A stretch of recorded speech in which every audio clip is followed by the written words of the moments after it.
Hello everyone, welcome back to my YouTube channel. Hope you guys are doing well. तो आज हम discuss करेंगे Indian history से related most important MCQs जो कि आपके प्रीवियस एग्जाम में पूछे गए हैं और आपके आने वाले एग्जाम्स में भी पूछे जा सकते हैं। तो इन क्वेश्चंस को हम डिटेल में डिस्कस करेंगे। आपको सिंपली क्या करना है, आपको खुद को चेक करना है कि आपके इन क्वेश्चंस में से कितने क्वेश्चंस सही होंगे व कितने गलत होंगे। तो अगर आपको क्वेश्चंस का लेवल और हमारा एफर्ट अच्छा लगेगा तो ज़रूर से इस वीडियो को लाइक करें, हमारे चैनल को सब्सक्राइब करें, साथ में बेल आइकन को जरूर दबाएं। तो चलिए इसी के साथ वीडियो को शुरू करते हैं। बात करें हमारे क्वेश्चन नंबर 106 की। The hanging gardens of Babylon are situated in present day at. तो वर्तमान समय में बेबीलोन का लटकता बगीचा कहाँ पर अवस्थित है? तो वर्तमान समय में बेबीलोन का लटकता बगीचा कहाँ पर है? यह है इराक में। ऑप्शन ए यहाँ पर करेक्ट होगा। इराक एक देश है, इसकी राजधानी अक्सर एग्ज़ाम में पूछ ली जाती है। तो इसकी राजधानी क्या है? इसकी राजधानी है बगदाद। इसकी राजधानी है बगदाद। तो वर्तमान इराक में दुनिया की सबसे पुरानी सभ्यता, दुनिया की सबसे पुरानी सभ्यता थी, उसका नाम आपको बताना है। तो वर्तमान इराक में दुनिया की सबसे पुरानी सभ्यता थी जिसका नाम था मेसोपोटामिया की सभ्यता। मेसोपोटामिया की सभ्यता। तो यह एक ग्रामीण सभ्यता थी। बाकी बेबीलोन से एक दो क्वेश्चंस निकल कर आते हैं कि बेबीलोन से क्वेश्चन पूछा जाएगा कि सिकंदर सिकंदर और उसके घोड़े, उसका घोड़े का नाम था बऊ केफला। तो सिकंदर और उसके घोड़े बऊ केफला की मृत्यु किस स्थान पर हुई थी? तो ये बेबीलोन में उनकी मृत्यु हुई थी। और कब हुई थी? 323 ईसा पूर्व में। 323 ईसा पूर्व में। बाकी एक तो मैंने आपको बता दिया, इराक में दुनिया की सबसे पुरानी सभ्यता थी मेसोपोटामिया की सभ्यता। तो ये जो है वो यूफ्रेटिस और टिग्रिस इन दो नदियों के बीच में थी। तो इन वाले पॉइंट्स को आपको अच्छी तरह नोट रखना है। अगले क्वेश्चन की बात करें। The biggest dome in India is. तो भारत का सबसे बड़ा गुंबज या फिर गुंबद कौन सा है? तो इस क्वेश्चन का राइट ऑप्शन ऑप्शन बी हो जाएगा, गोल गुंबज। गोल गुंबज, ऑप्शन बी यहाँ पर करेक्ट होगा। तो गोल गुंबज से क्वेश्चन निकल कर आता है कि भारत की सबसे बड़ी खुली छतरी किसे कहते हैं? भारत की सबसे बड़ी खुली छतरी किसे कहते हैं? तो ये गोल गुंबज को ही कहते हैं। तो गोल गुंबज से एक क्वेश्चन आपके माइंड में आना चाहिए कि गोल गुंबज किस राज्य में अवस्थित है? तो गोल गुंबद जो है वो कर्नाटक राज्य के बीजापुर में अवस्थित है। बाकी गोल गुंबद से एक और क्वेश्चन निकल कर आता है कि गोल गुंबज वैसे तो एक मकबरा है, तो ये किसका मकबरा है? तो गोल गुंबज किसका मकबरा है? बीजापुर के सुल्तान मोहम्मद आदिल शाह का ये मकबरा है। मोहम्मद आदिल शाह का ये मकबरा है। इसका निर्माण कब किया गया था? तो 1656 में इसका निर्माण किया गया था। तो इन वाले पॉइंट्स को भी आपको नोट रखना है। अगले क्वेश्चन की बात करें। क्वेश्चन नंबर हमारा 108 है। The architect who design the beautiful city of Chandigarh was. तो सुंदर शहर चंडीगढ़ की डिज़ाइन किस वास्तुकार ने तैयार की थी? तो चंडीगढ़ की डिज़ाइन किस वास्तुकार ने तैयार की थी? ये की थी ली कार्बूजियर ने। ऑप्शन बी यहाँ पर करेक्ट हो जाएगा। ली कार्बूजियर ने चंडीगढ़ की जो है वो डिज़ाइन तैयार की थी। तो ली कार्बूजियर से एक क्वेश्चन बन सकता है कि ये जो है वो किस कौन कहाँ के वास्तुकार थे? तो ये फ्रांसीसी वास्तुकार थे। फ्रांसीसी वास्तुकार थे। तो यहाँ पर आपको कंफ्यूज नहीं होना है डिज़ाइन और ब्लूप्रिंट में। तो ली कार्बूजियर ने ही चंडीगढ़ का ब्लूप्रिंट या फिर कह सकते हो डिज़ाइन तैयार किया था। तो इन पॉइंट्स को आपको नोट रखना है। अगले क्वेश्चन की बात करें। Question number 109। During whose reign the Jama Masjid at Delhi was constructed. तो किसके शासनकाल में दिल्ली की जामा मस्जिद का निर्माण शुरू हुआ था? तो किसके शासनकाल में दिल्ली की जामा मस्जिद का निर्माण हुआ था? तो ये हुआ था शाहजहां के शासनकाल में। ऑप्शन डी यहाँ पर करेक्ट हो जाएगा। तो यहाँ पर आप देख सकते हो शाहजहां के शासनकाल को मुगल काल का स्वर्ण युग भी कहा जाता है। मुगल काल का स्वर्ण काल या फिर स्वर्ण युग भी कहा जाता है। तो ये क्यों कहा जाता है? क्योंकि इसने बहुत सारे शहर, किले, फिर मस्जिदें बहुत सारी बनवाई थी। जैसे कुछ के एग्जांपल मैं देना चाहूँगा। जैसे दिल्ली की एक तो जामा मस्जिद हो गई, फिर आप कह सकते हो आगरा का ताजमहल भी आप कह सकते हो, फिर शाहजहानाबाद, ये पुरानी दिल्ली में इसने बसाया था शहर, फिर उसके बाद दिल्ली का लाल किला, आगरा की मोती मस्जिद। तो ये कुछ एग्जांपल हैं इसके। बाकी एक दो क्वेश्चन यहाँ से बनते हैं शाहजहां से। जैसे शाहजहां का वास्तविक या फिर बचपन का नाम क्या था? तो शाहजहां का वास्तविक या फिर बचपन का नाम था खुर्रम। खुर्रम इसका बचपन का नाम था। तो शाहजहाँ जो है, शाहजहाँ उपाधि इसको इसके पिता जहांगीर ने दी थी। जहांगीर ने इसको उपाधि दी थी शाहजहाँ की। उसके बाद इसने अपना नाम शाहजहाँ रखा था। तो एक और क्वेश्चन निकल कर आता है, शाहजहाना शाहजहांनामा पुस्तक जो है वो किसने लिखी थी? तो ये इनायत अली ने पुस्तक लिखी है। शाहजहांनामा शाहजहांनामा पुस्तक इनायत अली ने लिखी है। तो इन पॉइंट्स को आपको नोट रखना है। अगले क्वेश्चन की बात करें, question number 110, who was the founder of slave dynasty? तो गुलाम वंश का संस्थापक कौन था? तो ये वाला क्वेश्चन बहुत ज़्यादा इंपॉर्टेंट है। गुलाम वंश का संस्थापक कौन था? तो ये था कुतुबुद्दीन ऐबक। ऑप्शन बी यहाँ पर करेक्ट हो जाएगा। और अगर आपसे पूछ लिया जाए कुतुबुद्दीन ऐबक ने गुलाम वंश की स्थापना कब की थी, तो 1206 में इसने स्थापना की थी गुलाम वंश की।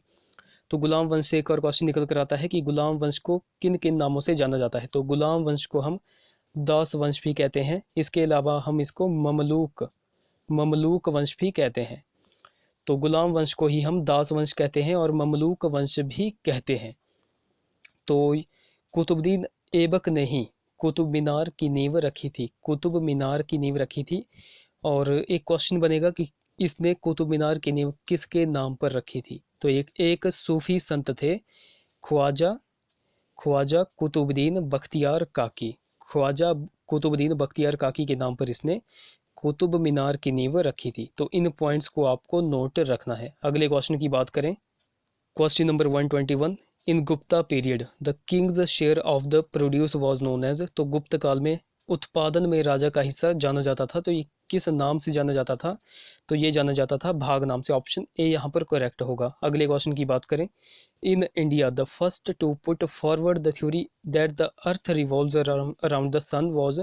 तो भारत में पृथ्वी सूर्य की आसपास परिभ्रमण करती है, यह थ्योरी रखने वाले कौन थे? तो ये थे आर्यभट्ट। ऑप्शन डी करेक्ट होगा। अगले क्वेश्चन की बात करें, क्वेश्चन नंबर 123 की, द बहमनी वजीर महमूद गवां founded a famous college eight? तो डैश की सुप्रसिद्ध कॉलेज की संस्थापक बहमनी वजीर महमूद गवां थे। तो महमूद गवां से बहुत सारे क्वेश्चंस निकल कर आते हैं। तो यहाँ पर सिंपली पहले तो आपको बहमनी राज्य के बारे में पता होना चाहिए। बहमनी राज्य की स्थापना किसने की थी? तो बहमनी राज्य की स्थापना की थी हसन गंगू ने। हसन गंगू ने। राजधानी इसने गुलबर्गा स्थापित की थी और अपने साम्राज्य को इसने 4 भागों में बांट दिया था। ये वाला क्वेश्चन भी बहुत बार एग्जाम में पूछा जाता है कि किस राजा ने अपने अपने साम्राज्य को 4 भागों में बांटा? तो ये था हसन गंगू। और किन किन भागों में बांटा? तो गुलबर्गा हो गया, गुलबर्गा, फिर दौलताबाद, उसके बाद बराड़ और बीदर। तो इन पॉइंट्स को भी आपको नोट रखना है। बाकी वजीर महमूद गवां ये किसके शासनकाल में थे? तो बहमनी साम्राज्य का एक राजा था, उसका नाम था मोहम्मद तृतीय। मोहम्मद तृतीय। तो मोहम्मद तृतीय के दरबार में यह रहते थे और इनका पद था वजीर का, जिसको हम प्रधानमंत्री पद भी कहते थे। तो इन्होंने ही बीदड़ में, ऑप्शन सी यहाँ पर करेक्ट होगा, बीदड़ में एक सुप्रसिद्ध कॉलेज की स्थापना की थी। तो ये जो है वो कॉलेज बहुत ज़्यादा फेमस था, जिसको मदरसा भी कहा जाता था। और यहाँ पर 1000 स्टूडेंट्स एंड टीचर्स जो है वो रह सकते थे। तो इन पॉइंट्स को आपको नोट रखना है। 123 क्वेश्चन का राइट ऑप्शन ऑप्शन सी बीदड़। अगले क्वेश्चन की बात करें, question number 124, which of the following was not built by Alauddin Khilji? तो निम्न में से किसका निर्माण अलाउद्दीन खिलजी द्वारा नहीं हुआ था? तो अलाउद्दीन खिलजी के बारे में अगर बात करें, अलाउद्दीन खिलजी दिल्ली की गद्दी पर कब बैठा? 1296 ईस्वी में यह दिल्ली की गद्दी पर बैठा था। और इसने जो है वो बहुत सारे मस्जिदें और बहुत सारे वास्तुकार बनवाए थे। तो उनमें से मैं नाम लेना चाहूँगा कुछ। तो जैसे इसने जमैत खाना मस्जिद, फिर अलाई दरवाज़ा, सीरी का किला, हजार खंबा महल, ये सारे बनवाए थे। तो यहाँ पर जलालुद्दीन का मकबरा इसने नहीं बनाया था। ऑप्शन बी यहाँ पर करेक्ट होगा। बाकी सीरी शहर भी बनवाया था, हौज अलाई भी बनवाया था और जमैत खाना मस्जिद भी बनवाया था। तो 124 का राइट ऑप्शन ऑप्शन बी हो जाएगा। जलालुद्दीन का मकबरा इसने नहीं बनवाया था। बाकी अलाउद्दीन खिलजी की बात करें तो इसके बचपन का नाम अली तथा गुरसाश्प था। अली तथा गुरसाश्प। बाकी इसने जो है वो बहुत सारी प्रथाएं शुरू की थी, जैसे घोड़ा दागने की प्रथा, सैनिकों का हुलिया लिखने की प्रथा, फिर स्थायी सेना रखना, फिर नकद वेतन देने की प्रथा। ये सारी जो है वो इसी ने शुरू की थी। तो इन वाले पॉइंट्स को भी आपको नोट रखना है। अगले क्वेश्चन की बात करें, question number 125, which of the following was considered the ablest writer in Persian during Akbar's period. तो अकबर के काल में फारसी भाषा का कुशल लेखक किसे माना गया है? तो ये माना गया है अबुल फजल को। ऑप्शन सी यहाँ पर करेक्ट होगा। अबुल फजल की बात करें तो इसने अकबर नामा पुस्तक लिखी है। अकबर नामा पुस्तक इसी ने लिखी है अकबर के इतिहास पर। तो अकबर से एक और क्वेश्चन निकल कर आता है, एक बहुत ज़्यादा इंपॉर्टेंट क्वेश्चन बनता है अकबर से। तो अकबर की अगर बात करें तो इसने अहमदनगर पर भी अधिकार किया था। अहमदनगर अपने दक्षिणी अभियान में इसने अहमदनगर पर अधिकार किया था। तो अहमदनगर से एक क्वेश्चन बनेगा, अहमदनगर का नेतृत्व उस समय कौन कर रहा था या कौन कर रही थी? तो ये कर रही थी चांद बीबी। चांद बीबी चांद बीबी उस समय जो है वो अहमदनगर का नेतृत्व कर रही थी। तो अकबर ने इनको हरा दिया था वो, और हारने के बाद चांद बीबी ने कौन सा क्षेत्र अकबर को दिया था? तो बराड़ का क्षेत्र जो है वो इसने अकबर को प्रदान किया था। तो इस वाले पॉइंट को भी आपको नोट रखना है। अगले क्वेश्चन की बात करें, question number 126, the founder of Madras was. तो मद्रास के संस्थापक कौन थे? तो मद्रास के संस्थापक थे फ्रांसिस डे। ऑप्शन बी यहाँ पर करेक्ट हो जाएगा। तो मद्रास की स्थापना 1639 में ईस्ट इंडिया कंपनी के एक सर्वेंट थे फ्रांसिस डे, तो इन्होंने इसकी स्थापना की थी। तो इस वाले पॉइंट को आपको नोट रखना है, 1639 में इन्होंने स्थापना की थी। अगले क्वेश्चन की बात करें, in which session the Indian National Congress was split into moderates and extremists. तो किस अधिवेशन में भारतीय राष्ट्रीय कांग्रेस नरमपंथी तथा गर्मपंथी गुटों में बंट गई थी? तो ये बंट गई थी सूरत के अधिवेशन में। ऑप्शन सी यहाँ पर करेक्ट हो जाएगा। सूरत का अधिवेशन कब हुआ था? तो ये हुआ था 1907 में। 1907 में सूरत का अधिवेशन हुआ था, जहाँ पर कांग्रेस का ये 23वां अधिवेशन था। जिसमें कांग्रेस कांग्रेस का प्रथम बार विभाजन देखने को मिलता है नरमपंथी और गर्मपंथी गुटों में। तो इन वाले पॉइंट्स को आपको नोट रखना है। बाकी उस समय सूरत के अधिवेशन में आपसे पूछा जाएगा अध्यक्ष कौन थे? तो उस समय अध्यक्ष थे रास बिहारी घोष जो है वो इस अधिवेशन के अध्यक्ष थे। तो इन पॉइंट्स को आपको नोट रखना है। अगले क्वेश्चन की बात करें, question number 128, which of the following works of Gandhi was the first to be written by him. तो निम्न में से कौन सा कार्य गांधी द्वारा प्रथम लिखा गया था?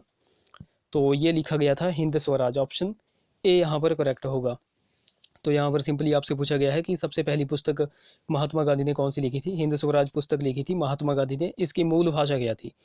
इसकी मूल भाषा कई बार पूछी जाती है, तो इसकी मूल भाषा थी गुजराती इसकी मूल भाषा थी। और सबसे पहली बार यह प्रकाशित कब हुई थी पुस्तक? तो 1909 में यह सबसे पहली बार प्रकाशित हुई थी, 1909 में। तो गाइज़ यहाँ पर हमने इंडियन हिस्ट्री से रिलेटेड मोस्ट इंपॉर्टेंट एमसीक्यूज़ को डिस्कस किया। तो आई होप वीडियो आपको इन्फॉर्मेटिव लगी होगी। अगर वीडियो अच्छी लगी होगी तो ज़रूर से वीडियो को लाइक करें, शेयर करें, चैनल को सब्सक्राइब करें, साथ में बेल आइकन को जरूर दबाएं। तो चलिए इसी के साथ वीडियो का एंड करते हैं। मिलेंगे अगली वीडियो में। Till then take care.